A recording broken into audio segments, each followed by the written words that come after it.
చాలామంది నన్ను అంటా ఉన్నారు, ప్రొఫెసర్ నాగేశ్వరరావుది పవన్ కళ్యాణ్ మధ్యలో జరుగుతున్నటువంటి ఏదైతే యుద్ధ వాతావరణం ఉన్నదో దాని మీద మీ ఛానల్ మాట్లాడలేదు, మీరు ఎందుకు మాట్లాడలేదు అని చెప్పి చాలామంది అడుగుతా ఉన్నారు. అయితే అక్కడ సమస్య ఏదైనప్పటికీ ప్రొఫెసర్ నాగేశ్వరరావు గారు ఆయన అనాలిసిస్ చేసిన దాంట్లో వాస్తవానికి నిజం ఉన్నది. ఎందుకంటే నేను కూడా చేస్తా కదా, నేను కూడా ఒక అంశాన్ని మనకు తెలిసినప్పుడు అది విశ్వసనీయ వర్గాల ద్వారా అనేటటువంటిది వస్తుంది కదా. ఎప్పుడు ఆ విశ్వసనీయ వర్గాల ద్వారా తెలిసినటువంటి సమాచారం మేరకు దాని మీద ఒక అనాలిసిస్ చేయడం అనేటటువంటిది తప్పు కాదు. దాన్ని వాళ్ళు ఒక రాద్ధాంతం చేసి ఆయన మీద అటాక్ చేసి పోలీసు వాళ్ళను పంపించి సంబంధం లేకుండా అరెస్ట్ చేయించడం, ఇవన్నీ కూడా అరెస్ట్ చేయించే కార్యక్రమాలు చేయడం, పోలీస్ స్టేషన్ తీసుకుపోవడం, కేసులు పెట్టడం, ఇదంతా కూడా ఇది సమంజసమైనటువంటి వ్యవహారం అయితే కాదు. ఆ తర్వాత జరిగినటువంటిది అటు విద్యార్థి నాయకులు కావచ్చు, అంటే పవన్ కళ్యాణ్ అభిమానులు కావచ్చు, ఇటు ఇతరత్ర ఇక్కడ తెలంగాణ ఉద్యమకారులు కావచ్చు, వీళ్ళ మధ్యలో జరిగినటువంటి ఘర్షణ విషయానికి వస్తే దాన్ని నేను చెప్పలేను. ఎందుకంటే వాళ్ళు ఒక్కొక్కళ్ళు ఒక్కొక్క రకమైనటువంటి పరిస్థితులలో వాళ్ళ ఆలోచన విధానం, వాళ్ళ మెంటాలిటీ, వాళ్ళ విధి విధానాలు, వాళ్ళు నడవడిక, వాళ్ళు చేస్తున్నటువంటి పనులు, వాళ్ళు మాట్లాడిన తర్వాత చేస్తున్నటువంటి విధి విధానాలన్నీ కూడా చూస్తూ ఉంటే నాకు ఎందుకో సమంజసం కాదు అనుకొని నేను వదిలేసిన. వాస్తవానికి అటు పవన్ కళ్యాణ్ ఇటు నాగేశ్వరరావు మధ్యలో జరిగినటువంటి దాని మీద మనం చెప్పొచ్చు, ఆల్రెడీ చెప్పేసినాం. కానీ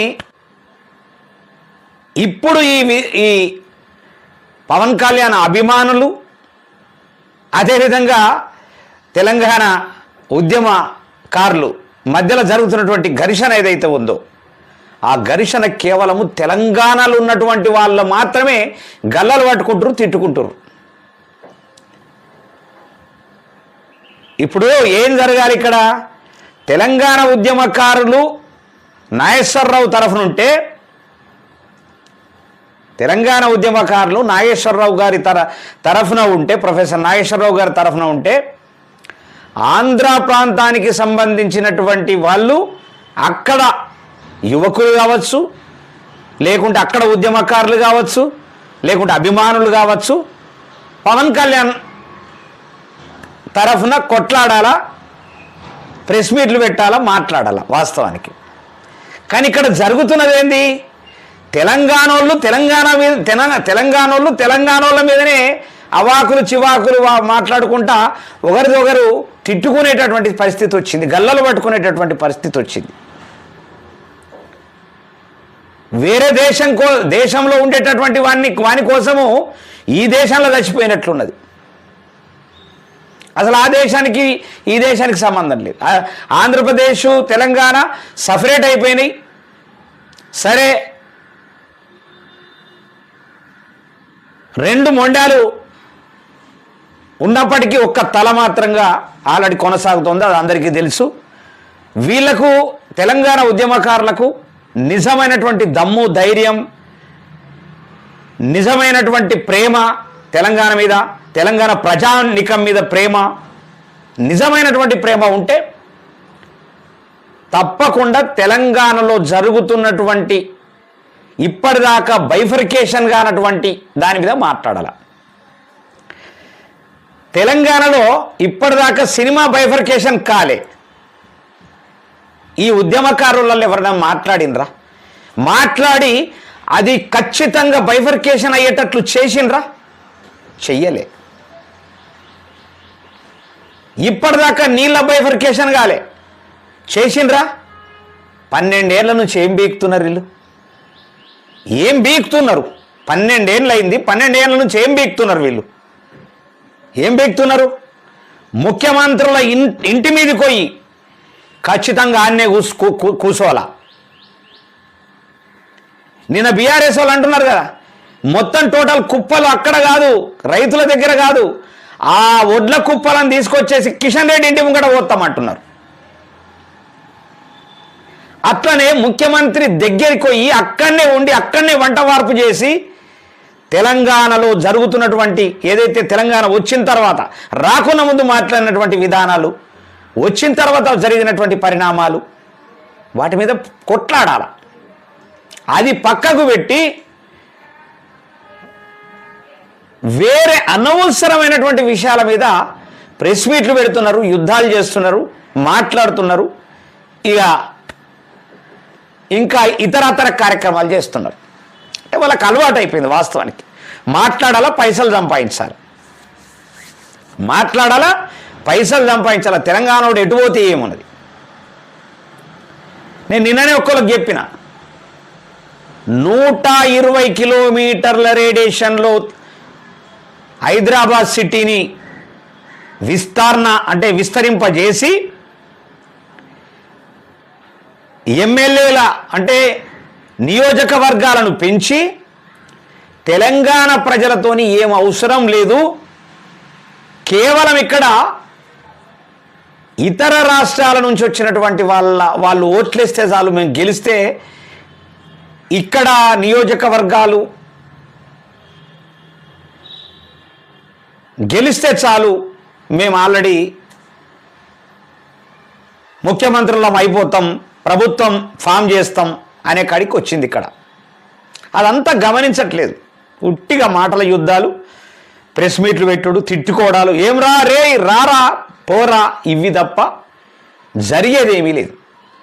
ఇవాళ ఉద్యోగాల బైఫర్కేషన్ కూడా కాలే. వాళ్ళు ఏదైతే ప్రభుత్వం తీసుకొస్తున్నటువంటి ప్రైవేటు ఫార్మా కంపెనీ లాంటి, విప్రో కంపెనీ లాంటి అనేకమైనటువంటి సాఫ్ట్వేర్ కంపెనీ లాంటి, ఐటీ రంగం లాంటి అనేకం ఇక్కడ ఎస్టాబ్లిష్ చేసిన దాంట్లో ఉద్యోగాలు చేస్తున్నటువంటిది ప్రాంతేతరులు మాత్రం తప్ప, వలసవాదులు తప్ప ఇక్కడున్నటువంటి వాళ్లకు 10% కూడా దక్కట్లేదు. తెలంగాణలో ఉన్నటువంటి వాళ్లకు 10% కూడా దక్కట్లేదు. అంటే ఇలాంటి దరిద్రమైనటువంటి పరిస్థితుల మీద వాళ్ళ ఫోకస్ ఉండదు, వాళ్ళకు ప్రెస్ మీట్లు ఉండదు. దీనికి అంటే రైతుల మీద కొట్లాడితే పైసలు రావు, కళాకారుల మీద కొట్లాడితే పైసలు రావు, నీళ్ళ మీద కొట్లాడితే పైసలు రావు, ఉద్యోగాల మీద కొట్లాడితే పైసలు రావు, ఉద్యోగాల మీద కొట్లాడితే ఉద్యోగాలు వస్తాయి, పైసలు రావు, కళాకారుల మీద కొట్లాడితే కళాకారులకు న్యాయం జరుగుతుంది, పైసలు రావు, రైతుల మీద కొట్లాడితే రైతులకు లాభం జరుగుతుంది కానీ పైసలు రావు, నీళ్ళ మీద కొట్లాడితే నీళ్ళు బైఫర్కేషన్ అవుతుంది, పైసలు రావు, సినిమా మీద కొట్లాడితే సినిమా కళాకారులకు న్యాయం జరుగుతుంది, సినిమా వాళ్ళు బాగుంటారు కానీ పైసలు రావు. పైసలు వచ్చే ఉద్యోగాన్ని ఈ మేధావులు ప్రెస్ మీట్లు పెట్టుకుంటా పైసలు వచ్చే మార్గాన్ని ఎన్నుకున్నారు. అంతే తప్ప వాళ్ళు చేసేదేమీ లేదు. వాళ్ళు యుద్ధం చేస్తే, వాళ్ళు పోరాటం చేస్తే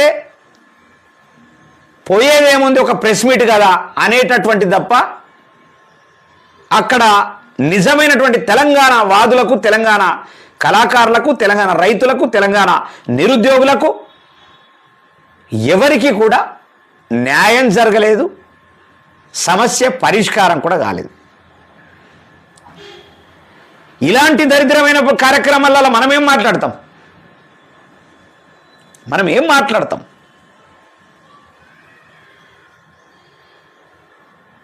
ప్రొఫెసర్ నాగేశ్వరరావు చేసినటువంటి ఎనాలిసిస్ వరకు ఓకే. వాస్తవానికి సుప్రీంకోర్టు ఏమిచ్చింది? ఎవరి మీదైతే కామెంట్ చేస్తామో, ఎవరినైతే ప్రశ్నిస్తామో వాళ్ళే కేసు పెట్టాల. అనుచరులు కావచ్చు, కుటుంబ సభ్యులు కావచ్చు, అభిమానులు కావచ్చు, ఎవరు పెట్టడానికి వీలు లేదు. వాస్తవానికి ఇది ఎంతమందికి తెలుసు? పవన్ కళ్యాణ్ వాళ్ళ అభిమానులు కేసు పెడితే పోలీసు వాళ్ళు వచ్చి నాగేశ్వరరావు గారిని తీసుకుపోతారు.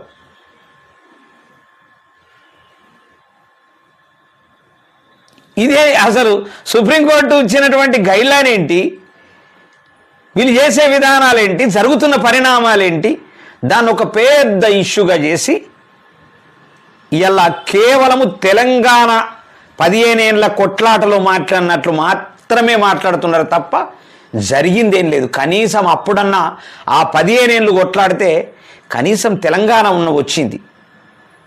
అనేక మంది త్యాగఫలాలు ఉన్నాయి, త్యాగాలు ఉన్నాయి, అమరవీరుల కుటుంబాలు త్యాగం చేసినటువంటి అమరవీరులు ఉన్నారు, విద్యార్థులు ఉన్నారు, నిరుద్యోగులు ఉన్నారు, అదేవిధంగా కళాకారులు ప్రధానంగా పనిచేసినారు.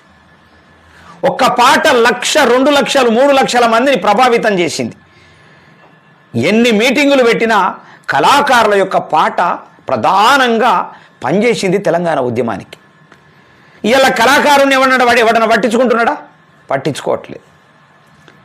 ఒక తమ్ముడు నిన్న ఫోన్ చేసిండు, ఏంటన్న కళాకారుల పరిస్థితి అంటే గట్లనే ఉండు జీవితకాలం అంతా, మీరంతా కూడా ఏమన్నా మాట్లాడితే నాకు పోతుందేమో అనేటటువంటి ఆలోచన ఎవడైతే ఉంటాడో ఖచ్చితంగా అది పోతుంది తప్ప రాదు అనేటటువంటి దాని మీద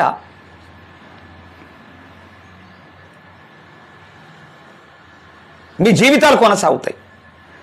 కొట్లాడేటటువంటి కళాకారుల కోసం మాట్లాడేటటువంటి వాడిని ప్రశ్నిస్తే ఏమంటున్నారు? ఏమంటున్నారు అసలు?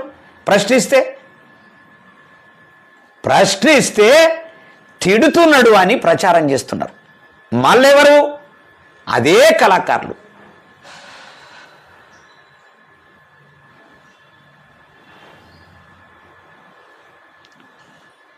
కాబట్టి ఇదంతా రాద్దంతం చేసుకుంటా కేవలం డబ్బులు సంపాదించుకుంటా అంటే డేలనేమో ప్రెస్ మీట్లు పెడతారు, రాత్రి పోయి ములాఖత్ అయ్యి సారీ చెప్పి పైసలు తెచ్చుకుంటారు. ఒక వారం 10 రోజులు డైవర్షన్ రాజకీయ, ప్రెస్ మీట్లు పెట్టడం, తిట్టడం, రాత్రికి పోయి పైసలు తెచ్చుకోవడం, సంచులు తెచ్చుకోవడం, 4 రోజులు కాగానే గమ్మున ఉండడం. ఇది ఆ ఉద్యమం.